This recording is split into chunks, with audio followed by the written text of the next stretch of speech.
बिस्मिल्लाहिर्रहमानिर्रहीम, अस्सलाम वालेकुम। आपको खुश आमदीद। मैं हूं सलमान मिर्ज़ा और आप देख रहे हैं मेरा YouTube channel sum up with Salman Mirza.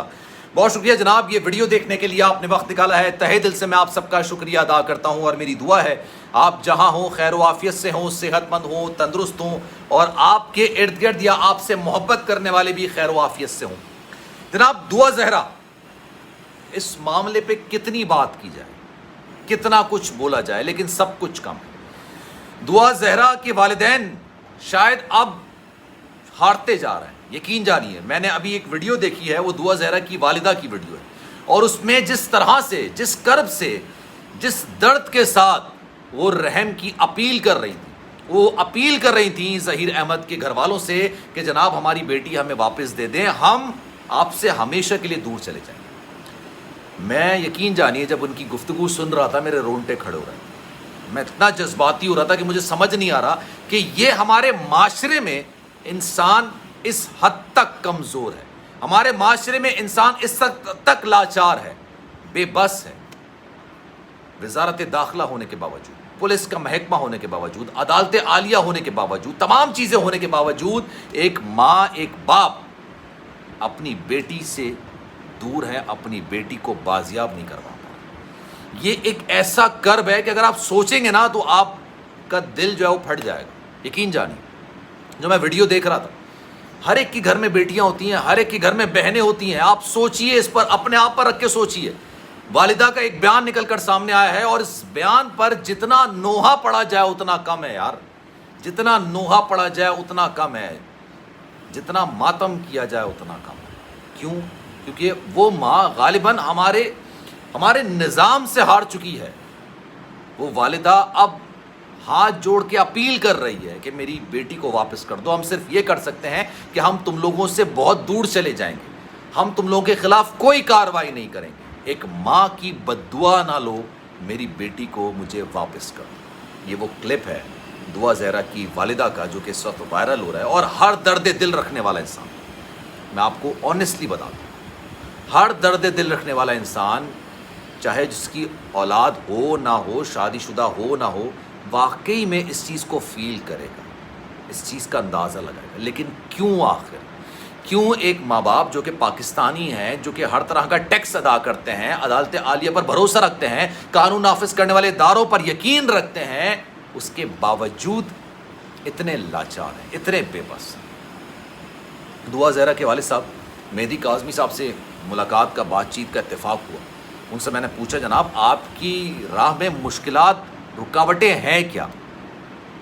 क्यों आपके लिए मुश्किलात पैदा की जा रही हैं? आप किसी पार्टी से ताल्लुक़ नहीं रखते हैं, आप किसी ऐसे नेक्सस का हिस्सा नहीं है, किसी गिरोह का हिस्सा नहीं है, तो आपके ख़िलाफ़ ये कार्रवाई क्यों की जा रही है? यकीन जानिए, उस बेबस बाप को भी नहीं समझ आ रहा था कि मेरे ख़िलाफ़ क्यों ऐसा कुछ हो रहा है।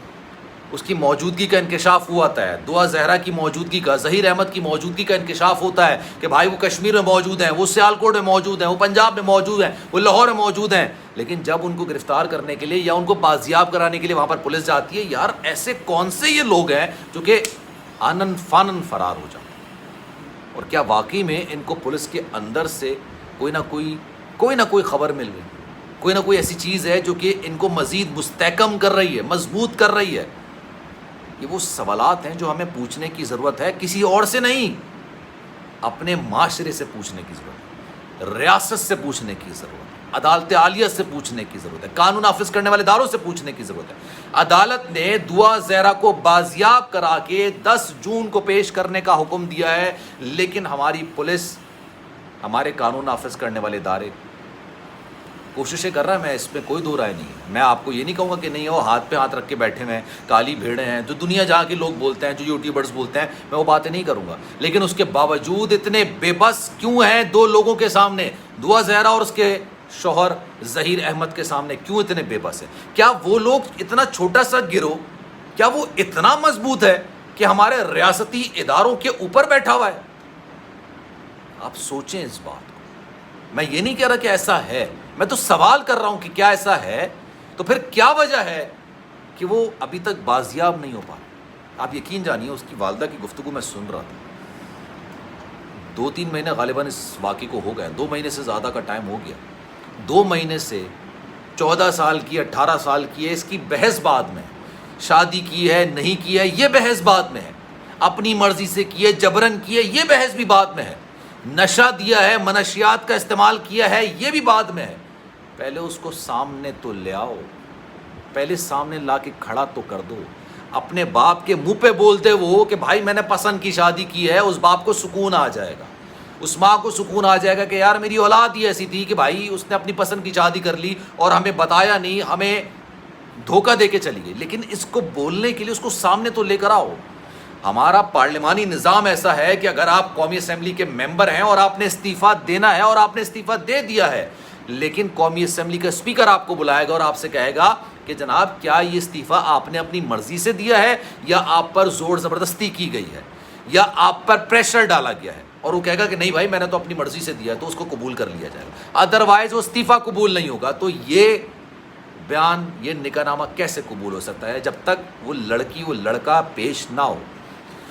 عدالت کی جانب سے آئی جی سندھ کو سخت احکامات دیے گئے، سخت احکامات دیے گئے، لیکن آئی جی سندھ صاحب نہیں پیش. جو بھی معاملات تھے عدالت کہنے لگی کہ آپ بھائی کہانیاں سنا رہے ہیں، ہمیں کہانی سننے کے لیے نہیں بیٹھنا ہے یہاں. مہدی کاظمی صاحب دعا زہرا کے والد، وہ یہ کہہ رہے ہیں کہ جناب یہ ایک گروہ ہے جس کا کام لڑکیوں کو ورغلانا ہے اور ان سے نکاح کرنا ہے. نکاح کرنے کے بعد میں نہیں ادا کرنا چاہتا وہ الفاظ جس مقاصد کے لیے ان کو استعمال کیا جاتا ہے، لیکن یقین جانیے میرا دل بڑا افسوس ہے. میں آپ کے سامنے ایسی کوئی بات نہیں کرنا چاہتا جس پر مجھے بعد میں پشیمانی ہو، لیکن یقین جانیے اس وقت وہ گھرانہ کافی زیادہ کرب میں ہے، کافی زیادہ مشکل میں ہے، کافی زیادہ رو رہا ہے. اور واقعی میں جس کی جوان بیٹی اسے 2 مہینے سے دور ہو، جہاں سے صرف اس کی ویڈیوز آ رہی ہوں، اس کے ٹک ٹاکس آ رہے ہوں، اس کو لگ رہا ہو اس گھرانے کو کہ میری بیٹی کے ساتھ ناانصافی کی جا رہی ہے، اس کو منشیات دی جا رہی ہے، زبردستی اس سے بیان دلوایا جا رہا ہے، اور اس کی صرف ایک خواہش ہے کہ میری بیٹی کو میرے سامنے پیش کر دو، اس کے بعد جو معاملات ہوں گے ہم قبول کرنے کے لیے تیار ہو جائیں گے. پھر بھی ہمارا معاشرہ یقین جانے اب کس چیز کا نوحہ پڑا جائے مجھے سمجھ نہیں آتا. قانون نافذ کرنے والے اداروں کی کارکردگی کا نوحہ پڑا جائے، اس معاشرے کی بے حسی کا نوحہ پڑا جائے، یا اس ماں باپ کی لاچاری کا نوحہ پڑا جائے، سمجھ مجھے نہیں. کامنٹ سیکشن میں آپ ضرور بتائیے گا. سلمان مرزا کو دیجیے اجازت. جانے سے پہلے آپ سے گزارش ہے اگر آپ نے میرا چینل سبسکرائب نہیں کیا، سلمان مرزا آفیشیل میرے یوٹیوب چینل کو سبسکرائب ضرور کریں، بیل آئیکن ضرور دبائیں. خیال رکھیے گا اپنا. زندگی رہی، صحت رہی، پھر آپ سے ملاقات ہو. اللہ حافظ.